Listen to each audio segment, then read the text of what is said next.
Welcome back, young scholars. In this video, we'll be discussing Europe's maritime empires in the Americas from the period 1492 to 1750. The big questions you should be able to answer after watching this video. First, how did the Spanish, Portuguese, French, and British build colonial maritime empires in the Americas? Second, what were the economic continuities and changes that resulted from European colonization of the Americas? Third, what were the social continuities and changes that resulted from European colonization of the Americas? Fourth, how did native peoples respond to European colonization? Let's address that first big question. How did the Spanish, Portuguese, French, and the British build colonial maritime empires in the Americas? In the last video, we discussed European exploration of the Americas. In this video, we'll be discussing both colonization and ultimately maritime empire building. In green here, we have the Spanish. In this peach color, we have the Portuguese. In the blue here, we have the French, Louisiana.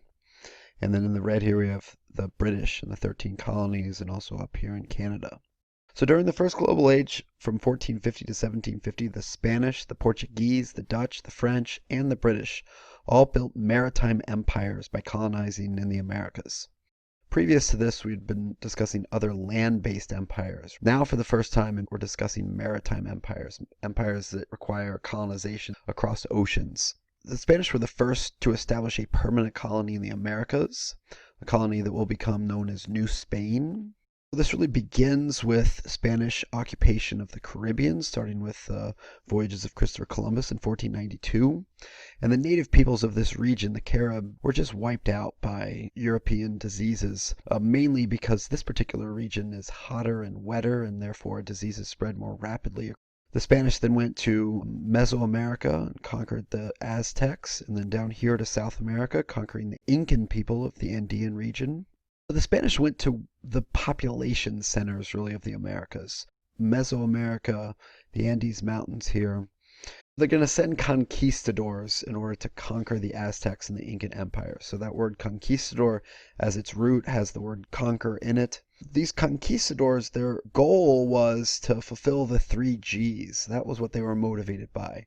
Glory, both for Spain and for themselves, and as we'll find out, they were able to enrich themselves through their conquest. They were also motivated by God. Christianity is a missionary religion, and so there was this effort by conquistadors to convert what was perceived by many Christians as heathenistic religious practices among native peoples, worshiping spirits in nature with human sacrifice, and also a quest for gold. Now, there wasn't a lot of gold that would be found. We'll find out later that there was another mineral that was widely found in parts of New Spain. From 1519 to 1521, Hernan Cortez, the conquistador, is going to very quickly conquer the Aztecs. Now, the Aztec Empire is this vast empire with the city Tenochtitlan located on the island in the middle of Lake Texcoco, surrounded by all these chinampas. When the Spanish got there, they were just amazed by the Aztec city and said that it compared favorably to a number of cities in Spain. The Spanish were able to do this with just a couple hundred conquistadors, conquering this vast empire with, hundreds of thousands of soldiers. Now, how were they able to do this? One of the secret weapons that the Spanish had was this particular figure right here. This is La Malinche, is her native name. She served as a translator for Cortez in his dealings with various native peoples. And you can see here in this image, Cortez is being given tribute. That's what's located down here by these native peoples. This is after the conquest of the Aztecs. And so this woman, La Malinche, has a very controversial kind of legacy because she provided assistance to the Spanish, and some people argue ultimately betrayed her people, although her people had also sold her into slavery. So it's a very complex story. And Francisco Pizarro was another conquistador who was going to conquer the Incan Empire from 1531 to 1532. Now, Pizarro is going to follow the playbook of Cortez, and he's going to capture the Incan ruler Atahualpa, and that's going to send the Incan Empire to a period of chaos. There was also a prior period of chaos before the arrival of the Spanish because European diseases preceded the arrival of the actual Spanish. How did these large and powerful empires fall so quickly to a small group of Spanish conquistadors? The short answer to that question is the title of the Jared Diamond book, guns, germs, and steel. The Spanish possessed steel and gunpowder weapons.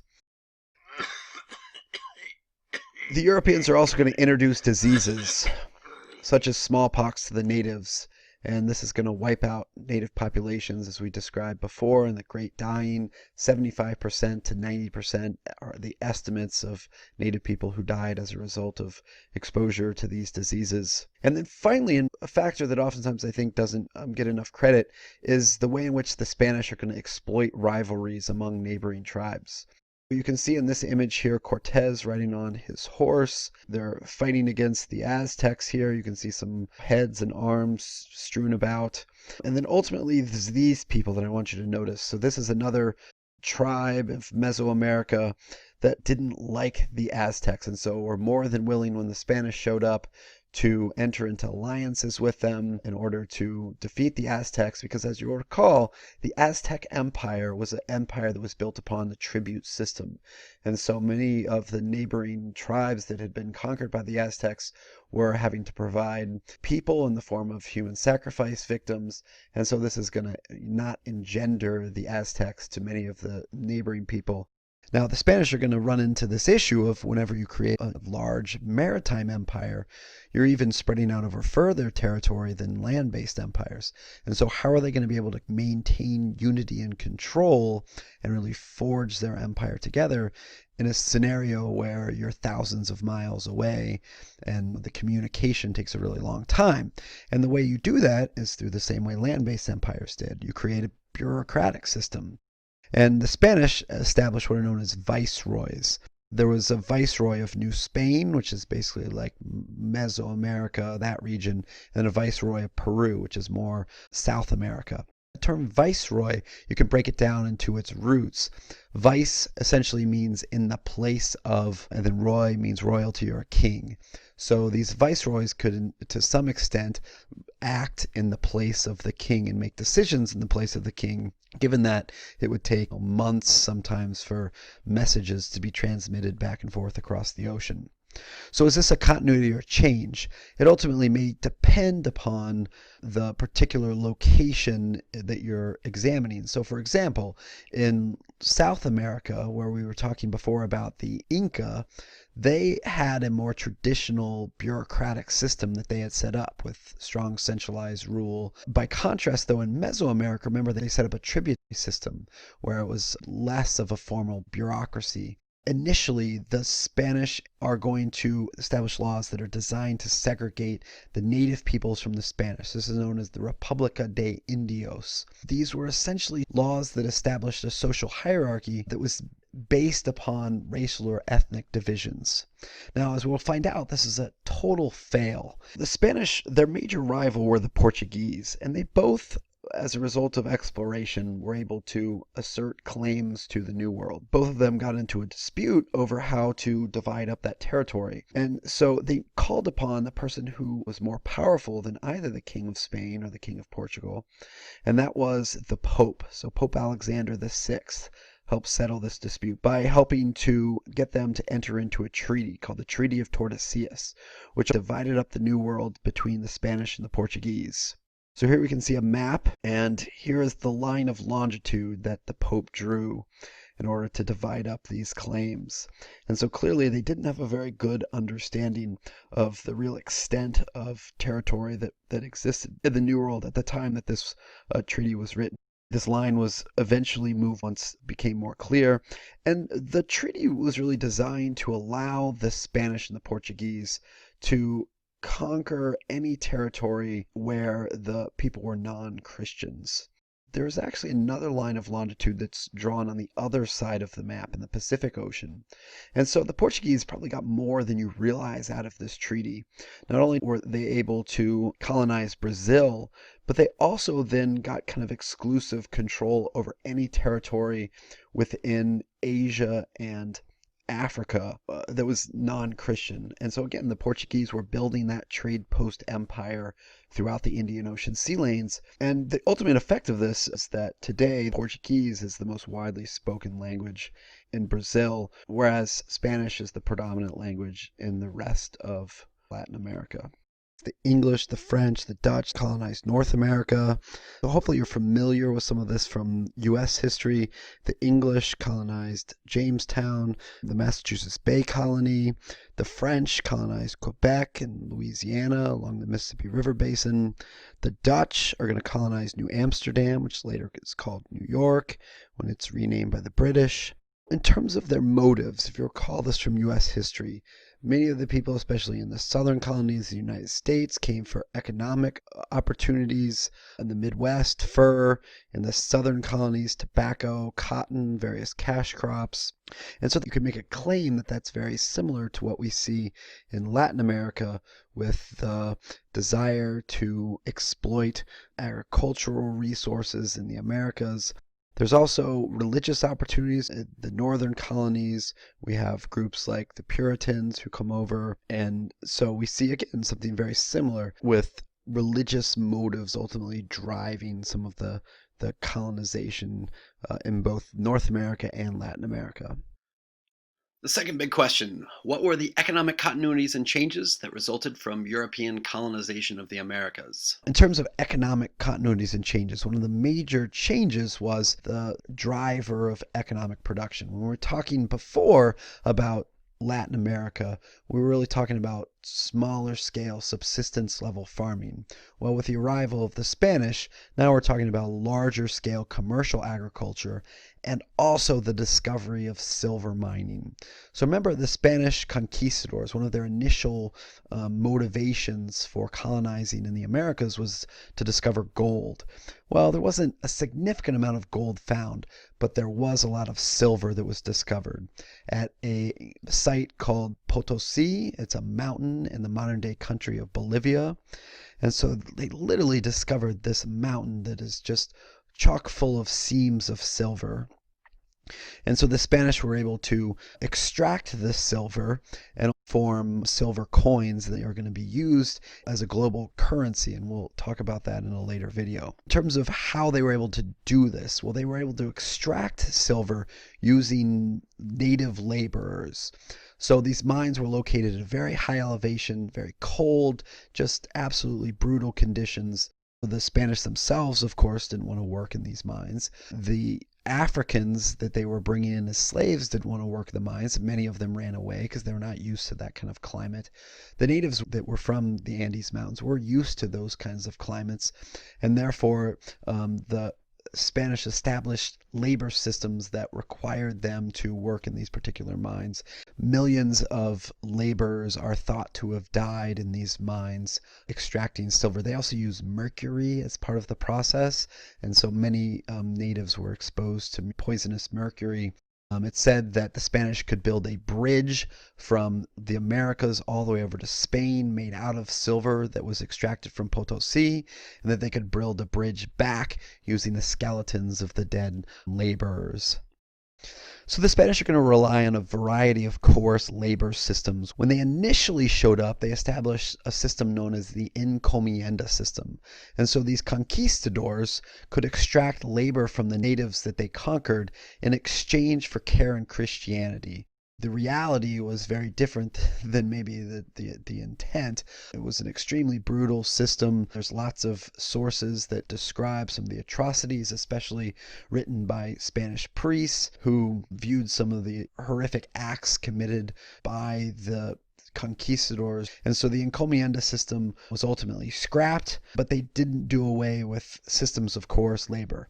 For example, in the Andes Mountains, the Spanish are going to continue the mita system, which the Incas had originally developed in order to extract labor from native peoples. So remember, the Incas developed that mita system in order to complete a variety of public projects like the Incan roads, terrace farming systems, and so this was the obligation that was owed to the Incan state by native peoples. Well, the Spanish are going to continue that obligation in the form of coerced labor, and this is how they're going to get native peoples to work in these mines at Potosi. So another major transformation was the way in which agriculture is going to change.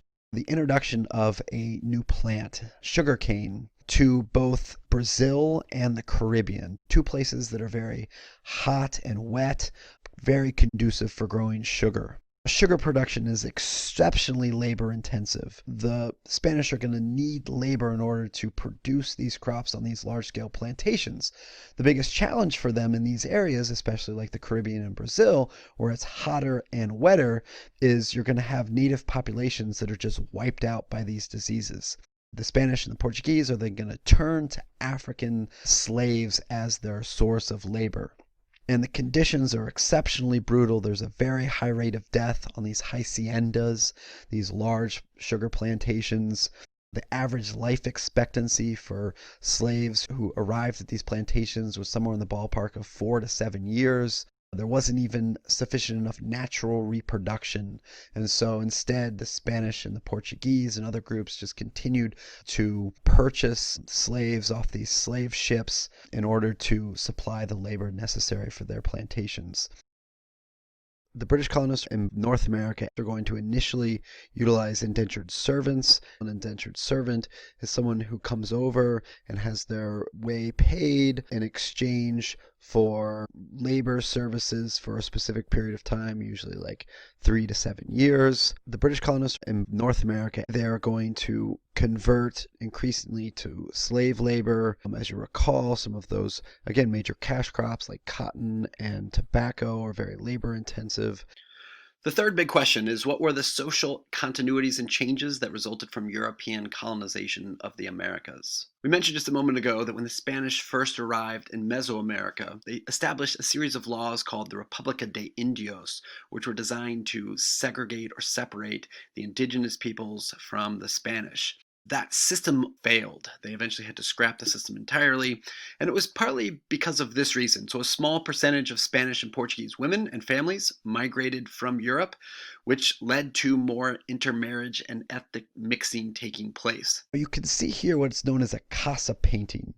And when we look at sources like this, we have to be skeptical. This shows a more idealized view of relations between the Spanish, in this case, and native peoples, when in reality, as you can imagine, the father was oftentimes not in the picture, and so native women were oftentimes responsible for taking care of children. And so here we can see all of the various subcategories or casas as they're known. So the Spanish and Portuguese are going to divide their colonies into many rigid social classes or casas, and these casas or social classes are based upon one's social status, which is tied to the purity of one's blood and the location of one's birth. Now, you should be able to note here the word casa. This should be very similar to what we studied in India with the caste system. Now, what are the categories? At the very top, you have the Peninsulares.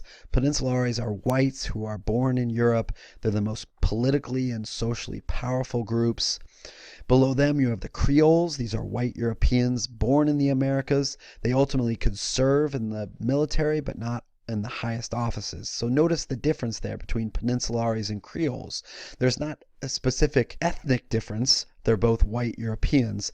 The difference is the location of their birth. So Peninsulares born on the Iberian Peninsula in Spain or Portugal, and then the Creoles were born in the Americas. Below them, you have the mestizos. These are people of mixed European and native ancestry. Below them, you have the mulattoes, people of mixed European and African ancestry. And then at the very bottom, you have African slaves, you have natives, you have Zambos, which are both native and African mix at the very bottom of their social pyramid.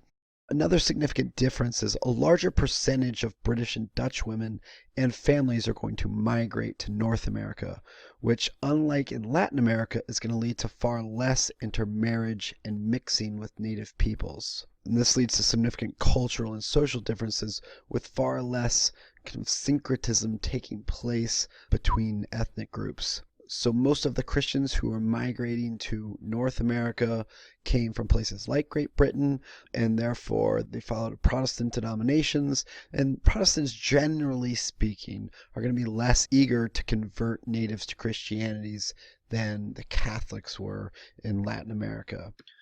The last big question is, how did the native peoples respond to European colonization? Oftentimes, when we think about colonization and imperial conquest, we don't consider the perspective of those people who are the subject of that colonization. And we don't oftentimes give enough agency to the actions that they took in response to European colonization.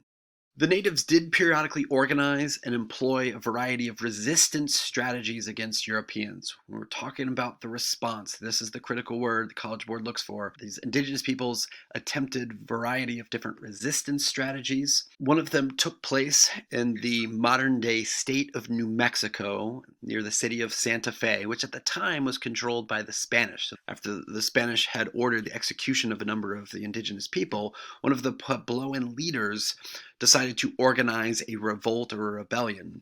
His name was Pope. This is a quote from Pope: "When Jesus came, the corn mothers went away." So you can see the Spanish's attempts to integrate the culture was in some cases met with resistance by indigenous people. So the Puebloan revolt, there was a failed uprising seeking to reclaim Puebloan religious practices, culture, and land from the Spanish. They ultimately weren't successful. The Spanish were able to eventually come back and recapture that particular region. The impact or effect of the Puebloan revolts was that there was, for a period of time, some increased separation that existed between the Puebloan people and the Spanish, and that resulted in increased Puebloan influence, even still today, on the culture of the Southwest. A second example, also in the late 1600s, was an event known as Metacom's War or King Philip's War. This was an armed conflict that broke out between the natives and the English colonists in New England. Initially, some of the relations between the Massachusetts Bay Colony and the native populations of that region had been relatively peaceful. If you know the story of Thanksgiving, it was really not until Metacom's War, King Philip's War, that there really was a significant conflict that arose between the indigenous population and the British colonists. This was an incredibly deadly conflict. It's actually the deadliest war in American history by proportion of the people that fought in it. So about 1 in 10 who fought died. And the effect is that it ended this fragile peace that existed between the colonists and the natives in North America, and it caused those British colonists to increasingly look towards ways of removing the natives and moving them further away from British settlements. So the big questions you should be able to answer after watching this video: how did the Spanish, Portuguese, French, and British build colonial maritime empires in the Americas? Second, what were the economic continuities and changes that resulted from European colonization of the Americas? Third, what were the social continuities and changes that resulted from European colonization of the Americas? And fourth, how did native peoples respond to European colonization? As always, thanks for watching.